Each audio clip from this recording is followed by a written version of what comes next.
नीम के पत्ते कड़वे तो सही मगर खून तो साफ करते हैं। आदाब नाजरीन, मैं अब्दुल्लाह मुबारक। मैं वही नीम का कड़वा पत्ता हूं जो इस समाज के खून को साफ करने की कोशिश कर रहा है। सोशल मीडिया पर स्क्रॉल डाउन करते हुए मेरे छोटे भाई सैफुल्लाह मुबारक की एक पोस्ट मेरी नजरों से गुजरी, जिसके ऊपर लिखा हुआ था कि हाथ लगाओगे तो डर जाएगी, बाहर निकालोगे तो मर जाएगी। इसको पढ़ते ही मुझे अपने बचपन के दिन याद आ गए जब स्कूल की क्लास में हमारी किताबों में ये नज़म हुआ करती थी। लेकिन उसके नीचे जो टाइटल लिखा हुआ था उस पोस्ट के नीचे कि ये पोएम जो हम बचपन से पढ़ते आ रहे हैं, आज समझ में आया ये मछलियों के लिए नहीं लड़कियों के लिए थी। आज बहुत दिनों बाद समझ में आया कि बेटी बचाओ सिर्फ स्लोगन नहीं था, वो एक वार्निंग भी थी। जी हाँ दोस्तों, मैं उसी देश का वासी हूं जहां औरतों को देवी का सम्मान देकर मंदिरों में पूजा जाता है। जी, सिर्फ मंदिरों तक पूजा जाता है। दोस्तों, गुजरे 15 अगस्त को मैं अपने अजदाद के खून से सजी आजादी का परचम लहराते हुए जब अपने दोस्तों से इस बात के ताल्लुक से इसरार कर रहा था कि मुझे बताओ मैं आजादी का जश्न क्यों मनाऊं, उसी वक्त मुझे पता चलता है कि कोलकाता में एक 31 साल लेडी डॉक्टर का रेप एक पुलिस कांस्टेबल के द्वारा किया जाता है। जी हाँ, वही पुलिस कांस्टेबल जिसका नाम है संजय रॉय, जिसके खिलाफ आज हर सड़कों पर एहतजाज हुआ 4-5 दिनों तक। उसके बाद सारी चीजें बंद हो गई। वी वांट जस्टिस के नारे लगाए गए, लोगों ने अपनी अपनी सियासी रोटियां सेकी। इंसाफ मिला हमें? बिल्कुल नहीं मिला। दोस्तों, इसमें आपको चौंकने की जरूरत नहीं है और हैरत करने की जरूरत नहीं है आपको, बल्कि हकीकत का, सच्चाई का आपको सामना करने की जरूरत है। आप हकीकत से मुंह नहीं छुपा सकते कि हिंदुस्तान में हर रोज 85 रेप केसेस पुलिस स्टेशन तक पहुंचते हैं। जी हाँ, और एक सर्वे के मुताबिक 30,000 से ज्यादा रेप केसेस साल भर में, ईयरली रेप केसेस जो है ये हमारे पुलिस स्टेशनों के रिकॉर्ड में एफआईआर की शक्ल में, कंप्लेंट की शक्ल में रजिस्टर होते हैं। तो कोलकाता की डॉक्टर के रेप केस के खिलाफ सड़कों पर इंसाफ की गुहार लगाई ही जा रही थी कि हमें सुनाई दिया कि देहरादून में एक चलती बस में एक नर्स के साथ बस कंडक्टर और उसके बाद बस ड्राइवर, इस तरह 2 लोगों ने मिलकर उसका गैंग रेप किया और उसे मार के फेंक दिया गया। सिर्फ इतने पर ही बस नहीं हुआ। 18 अगस्त को एक और न्यूज सामने आया कि बेंगलुरु में रोड पर चलती हुई एक लड़की की इज्जत कुछ वहशी दरिंदों ने लूट ली। दोस्तों, मुझे मजीद गुस्सा तब आता है जब मुझे पता चलता है कि महाराष्ट्र के बदलापुर के एक नर्सरी स्कूल में 3 और 4 साल की 2 मासूम बच्चियों का रेप एक सफाई कर्मचारी के द्वारा हुआ जाता है और उसके बाद वहां की आवाम मुश्तइल हो जाती है, भड़क जाती है। रेलवे स्टेशन को ब्लॉक किया जाता है, रेलवे पटरियों पर हजारों लोगों ने प्रोटेस्ट करके इंसाफ की गुहार लगाई। लेकिन सवाल यहाँ अभी भी यही पैदा होता है कि क्या हमें इंसाफ मिला?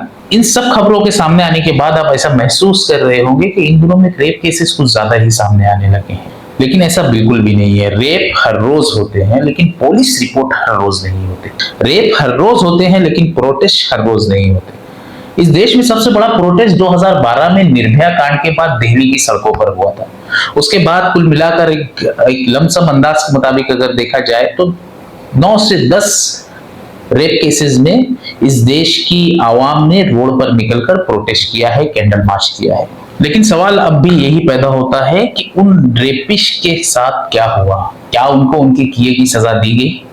क्या विक्टिम्स को इंसाफ मिला? जवाब आपका बिल्कुल नहीं होगा। जी हाँ दोस्तों, हम उसी देश के वासी हैं जहां रेपिस्ट को सजा तो दूर, उनका फूल हार करके उनका सम्मान किया जाता है। बिल्किस बानो के साथ वहशी दरिंदगी करने वाले रेपिस्ट को फूल हार करते हुए, मिठाई खिलाते हुए संस्कारी ब्राह्मण का टैग दे दिया जाता है। इस देश का भाजपा का एक सांसद 2500 से ज्यादा औरतों की इज्जत से खेलने बाद भी आज संसद में घूम रहा है। एक लंबी फेरिस्त है इस देश में ऐसे नामवर लोगों की जो समाज और माशरे में रहते हुए उनको गुमराह करते हैं। बाद में पता चलता है अरे ये तो धर्म के नाम पर हमें लूट रहे थे। कुछ नाम यूं ही मैं गिनाता चलूं: धर्मगुरु राम रहीम सिंह, आसाराम बापू, कुलदीप सिंह, ब्रिजभूषण और चौधरी लाल सिंह। चौधरी लाल सिंह वही नाम है जिसने कठुआ रेप केस के मुजरिम के फेवर में रैली निकाली थी।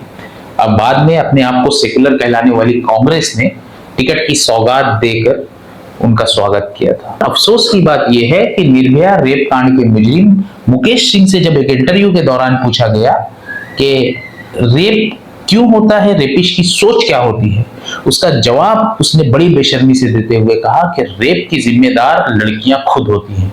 जी हाँ, और इसी तरह के कुछ जवाब इस देश में बीजेपी, कांग्रेस और दीगर पार्टियों के जो सांसद हैं, एमएलएज हैं, उन्होंने दिए हैं। आप हिस्ट्री देख सकते हैं, न्यूज चैनल हो, टीवी डिबेट्स हो या खुद सांसद हो, ये लोग यहाँ पर इसी तरह की जबान का इस्तेमाल करते हैं। बीजेपी नेता सीसी पाटिल तो असेंबली में पॉर्न फिल्म देखते हुए रंगे हाथों पकड़े जाते हैं।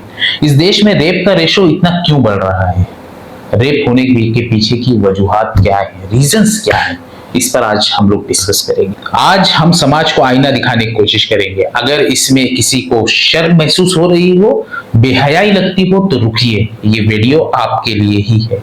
रेप होता क्या है? रेप का मतलब यही है कि किसी लड़की की सहमति के बगैर उसकी इज्जत के साथ खिलवाड़ करना। दोस्तों, आज हम उस समाज का हिस्सा है जहां लड़की हंसी तो फंसी का इशारा समझा जाता है। इस माहौल को बनाने में सबसे बड़ा रोल किसने अदा किया है?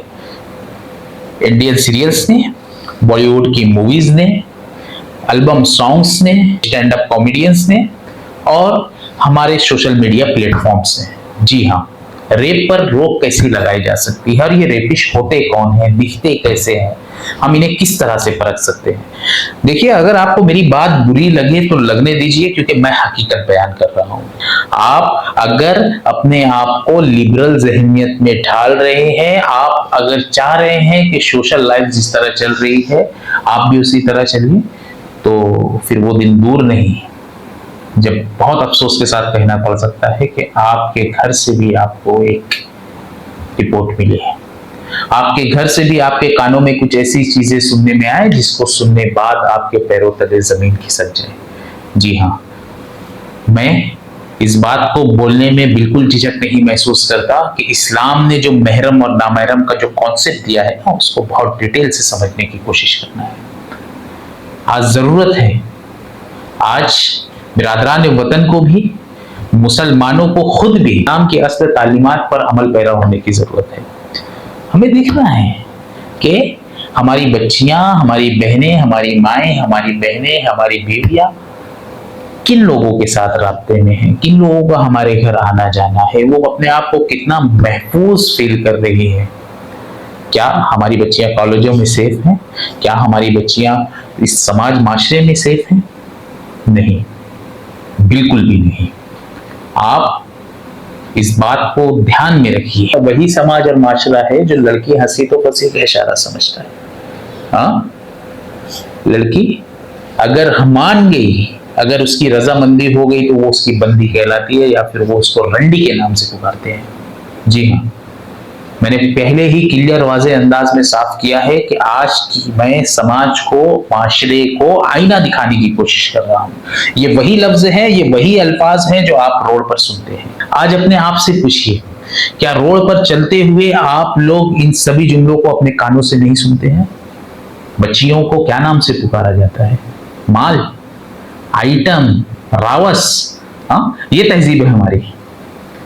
इसमें बिगाड़ वालिदैन का सबसे बड़ा है। लड़कियां ठीक है, सामाजिक कॉन्सेप्ट के हिसाब से देखा जाए तो लड़कियों को जहां हमें पर्दे का हुक्म दिया गया है, तो क्या लड़कों को निगाह की हिफाजत का हुक्म नहीं दिया गया? लड़कों की तरबियत की ही नहीं जाती है, खुले सांड की तरह छोड़ दिया गया। किसकी बहन बेटियों को छेड़ रहे हैं, किस पे ताने कस रहे हैं, शुरुआत यहीं से होती है, आप याद रखिएगा। आज समाज का बड़ा हिस्सा औरतों में देवी नहीं देखता, औरतों में अपनी माँ, बहन, बीवी, बेटी नहीं देखता, बल्कि औरत सिर्फ उनके लिए एक गोश्त का लोथड़ा होती है। जी हाँ, ऐसी ही विचारधारा के लोग आगे जाकर किसी की बहन बेटी की इज्जत को आबरू के साथ खेलते हैं। एक अंदाज के मुताबिक 100 में से सिर्फ 30% जो है मामला सामने आते हैं, बाकी की लड़कियां, औरतें खुद अपने अंदर मामला दबा लेती हैं ताकि उनकी इज्जत समाज माशरे में बदनाम ना हो, ताकि उनका नाम ना उछाला जाए। ये ऐसे वहशी दरिंदे आज सड़कों पर घूम रहे हैं। हम सभी को सजा नहीं दिलवा सकते, लेकिन हाँ, आज आप, हम सब कुछ अपने अंदर तब्दीली ला सकते हैं। अरे आप भी किसी के बेटे होंगे, आपकी भी कोई बहन होगी, आपकी भी कोई बीवी होगी। सोचिए, एक बार जरा ध्यान से सोचिए। कर्मा है ना, कर्मा, मकाफात अमल की चक्की धीरे से घूमती है, धीरे से पीसती है, लेकिन पीसती है तो बहुत बारीक पीसती है। याद रखिए, हमारे समाज में एक और कॉन्सेप्ट पकड़ा जाता है कि छोटे कपड़े पहनने से लड़कियों के रंग होते हैं। ये बिल्कुल गलत और बकवास बात है। अगर ऐसा ही है तो मुस्लिम लड़कियों का रेप क्यों होता है, बुर्के वालियों का रेप क्यों होता है, बच्चियों का, आसपा जैसी 6 साल की मासूम बच्ची का रेप क्यों होता है, बदलापुर की नर्सरी स्कूल में पढ़ने वाली 3-4 साल की मासूम बच्चियों का रेप क्यों होता है, राजस्थान में एक बूढ़ी औरत का रेप क्यों होता है। हम सिर्फ कपड़ों को सामने लाकर इस चीज से, इस हकीकत से मुंह नहीं छुपा सकते। तो एनएलएम नामी तंजीम ने एक बहुत बेहतरीन रिसर्च की है कि रेपिस्ट सोचते कैसे हैं, वो रेपिस्ट बनते कैसे हैं, इंसान से वहशी दरिंदे तक बनने का सफर उनका कैसे पूरा होता है, जिसमें कुछ कॉमन चीजें सामने आई हैं। उस चीजों को सामने रखकर हमें ये भी देखना है क्या हम खुद, हमारे बच्चे, हमारे भाई या हमारे आसपास के लोग क्या ऐसी जहनियत के हैं। अगर हैं तो फिर हमें सतर्क होना पड़ेगा, हमारे फ्यूचर के लिए, उनके फ्यूचर के लिए, और कोशिश करनी होगी कि एक समाज में जो बिगाड़ है उसमें सुधार लाया जाए। जी हाँ, तो ये जो रेपिस्ट होते हैं ये 10 साल से कम उम्र में ही पोर्नोग्राफी देखने के आदी हो जाते हैं। फिजिकल अब्यूज करना इन्हें बहुत पसंद होता है और ये वीडियोस की, मार धाड़ वाली बेसिक वीडियोस की, किसी को अजियत और तकलीफ में देखने को बहुत पसंद करते हैं। इनमें एक चीज कॉमन होती है कि ये सभी लोगों से हटकर थोड़ा दूर रहते हैं, मोबाइल में अपना मगन रहते हैं, और उसके बाद इनकी मानसिकता ये हो जाती है कि ये लोग आगे जाकर ऐसी वहशी दरिंदगी कर देते हैं। कोई छुप छुपा कर करता है तो कहीं पे बेंगलोर जैसा रोड पर ही ऐसे मामला हो जाते हैं। दोस्तों, इन सभी चीजों को अगर हम लोग एक जगह जमा करके देखें तो एक चौंकाने वाली हकीकत हम आपके सामने पेश करना चाहते हैं। लॉकडाउन ने जहां लोगों की जिंदगी बर्बाद की, जहां अपनों को अपने से छीन लिया, जहां लोगों के कारोबार तबाह हो गए, वहां कहीं ना कहीं लॉकडाउन के इस ढोंग ने हिंदुस्तान क्या, पूरी दुनिया में एक बहुत बड़ा तबका है, मेजॉरिटी है, जिनके बच्चों की मानसिकता को खराब कर दिया है। पढ़ाई के नाम पर बच्चों को मोबाइल और टैबलेट दे दिया हम लोगों ने। क्या आपने सोचा है कि आपका 8, 9, 10, 11, 12 साल का बच्चा उस मोबाइल में क्या देखता है? स्टडी के नाम पर मोबाइल हम लोगों ने थमा दिया है। क्या आपने उनकी web history, YouTube history check करने की कभी जहमत उठाई है? नहीं उठाई ना? एक बार चेक कीजिए, कहीं देखिए, कहीं एक वहशी दरिंदा आपके घर में तो नहीं तैयार हो रहा है। क्या आपके घर की बहन बेटियां उस दरिंदे से महफूज हो सकती हैं? अपने दिल से पूछिएगा। इतना आम हो गई ये चीजें लॉकडाउन में, जहां पर एक बड़ा तबका अर्तुगरुल गाजी फिल्म और सीरियल जैसी चीजें देख रहा था, वहां कहीं ना कहीं एक बड़े तबका जो है, एक बड़ा बच्चों का हुजूम, एक मेजॉरिटी सॉफ्ट पॉर्न देख रही थी। वेब सीरीज का ये जो फितना है ये कब पैदा हुआ? इनको शोहरत कब मिली? लॉकडाउन से मिली। लोग फारिग थे। वेब सीरीज के जरिए, सीरियल्स के जरिए जो हमारे समाज में बिगाड़ की एक जो लहर पैदा की गई है, तो उसका खमियाजा कई नस्लों तक हमें भुगतना पड़ सकता है। जी हाँ, आप गौर कीजिएगा। आपके बच्चे अगर मोबाइल यूज कर रहे हैं तो आपकी पहली जिम्मेदारी बनती है कि उनका मोबाइल, उनकी वेब हिस्ट्री, उनकी क्रोम हिस्ट्री, उनका यूट्यूब हिस्ट्री आपको चेक करना होगा। या उनके मोबाइल में अगर उनका मोबाइल यूज करना बहुत जरूरी है तो ऐसा ईमेल आईडी उसके अंदर एक्सेस कीजिए जिसका आप भी कंट्रोल कर सके। आप अपने मोबाइल से बच्चे के मोबाइल में देख सके कि बच्चा क्या देख रहा है, उसकी एक्टिविटीज क्या है। और खुदा ना खास्ता आपके सामने ये मामला आ सकते हैं, तो बराए मेहरबानी सही ढंग से, अच्छे अंदाज में, अपने अपने धर्म के मुताबिक उसकी काउंसलिंग की जाए, उसे दुनिया की हकीकत से आशना कराया जाए, उसे हकीकत बताई जाए। दूसरी बड़ी वजह एक ये है, जो दूसरा मुआयना हम लोगों ने किया है, जो ऑब्जर्वेशन हम लोगों ने किया है, आप अगर रोड पे, सड़क चौराहों पे निकल रहे हैं, आप कहीं अगर चाय की होटल पर बैठते हैं या आप किसी रेस्टोरेंट में बैठ रहे हैं, किसी कॉलेज ग्राउंड के बाहर कोई कैंटीन में बैठ रहे हैं, अगर कोई जिंदा ज़मीर इंसान है, कोई अगर सुलझा हुआ इंसान है, मैं गारंटी के साथ बोल रहा हूं, आप 2 मिनट वहां नहीं रुक सकते। जी हाँ, क्योंकि आपको पता है वो बच्चे किस तरह की बातें करते हैं। आज हम रोड पे सरे राह निकल जाए, बच्चे बाइक चलाते चलाते ऐसी ऐसी गालियां देते हैं जिसमें उनको खुशी महसूस होती है। आज के नौजवान ये समझते हैं कि जितनी अच्छी गाली उतना अच्छा उनका स्टैंडर्ड, उतना अच्छा उनका मकाम। क्या ये दुरुस्त है? क्या आपने, क्या हमने, क्या हम सब ने इस बुराई पर रोक लगाने की कोशिश की? नहीं की। इसके जिम्मेदार हम खुद भी हैं। इन गालियों की गहराइयों में जाइए आप। जिस किस्म की गालियां दी जाती हैं, क्या उसका कॉन्सेप्ट इनके दिमाग में नहीं जाता? माँ की गाली, बहन की गाली। तो कहीं ना कहीं हम लोगों को अपने अंदर भी सुधार लाने की जरूरत है। इस समाज माशरे से इन सारी बुराइयों को खत्म करने के लिए हमें शुरुआत खुद से और अपने घर से करनी होगी। उसके अलावा हमारे घर में मौजूद छोटे बच्चे बच्चियों को हमें खुलकर कुछ चीजें बतानी होगी। उन्हें गुड टच और बैड टच के ताल्लुक से हम लोगों को आगाह करना होगा, जागरूक करना होगा कि उन्हें अगर कोई छुए या किसी गलत अंदाज में छुए, उनकी छाती पर कोई हाथ लगा रहा है, उनके प्राइवेट पार्ट को कोई छूने की कोशिश कर रहा है, उस वक्त तो उनका रिएक्ट क्या होना चाहिए। उस वक्त फौरी तौर पर उन्हें अपनी माँ को किस तरह इन्फॉर्म करना चाहिए या घर के जिम्मेदार को किस तरह इन्फॉर्म करना चाहिए। बच्चे भी हमारे शर्मिंदगी के, हमारे घरों में माहौल ऐसा होता है कि इन सब चीजों को हम लोग एकदम शर्म महसूस करते हैं गुफ्तगू करने में, या इन सब चीजों के डिस्कशन में हम लोग बहुत शर्म महसूस करते हैं। ये नहीं होना चाहिए।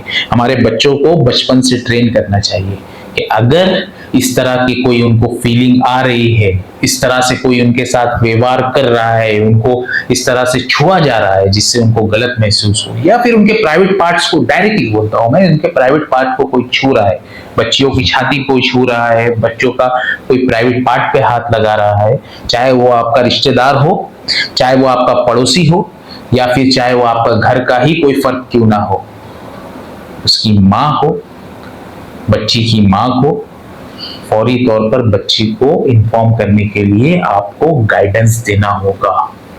तब कहीं जाकर इन सारी चीजों से रोक लग सकती है। ये रेपिस्ट जो होते हैं ना, रेप करने बाद उनको कोई रिग्रेट नहीं होता है।